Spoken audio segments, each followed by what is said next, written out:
Hello भावांनो, तुमचं बहुत बहुत स्वागत आहे माझ्या यूट्यूब चॅनलमध्ये. मी आता चाललो आहो कोचीला. कोचीनारामध्ये इथं कॅम्प आहे. हा दीपक भाऊ, आम्ही याला उचललो आता हे दोन. आता लगेच आम्ही निघालो.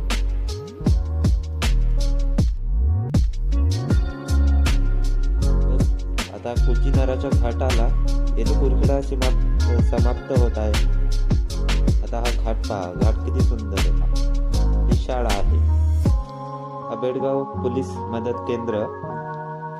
आता आपण चाललो कोचीनारा. कोचीनाराची शाळा बघा, मस्त मुली आहेत, मस्त हसत आहे मुलगी. इथं प्रार्थना चालू आहे, ते नाचत आहेत आता प्रार्थनामध्ये. बस मग आम्ही सेटअप लावलो आणि बसलो. थोड्या वेळातच कस्टमर आलं. ठीक आहे, भेटू मग पुढच्या व्हिडिओमध्ये. Bye bye.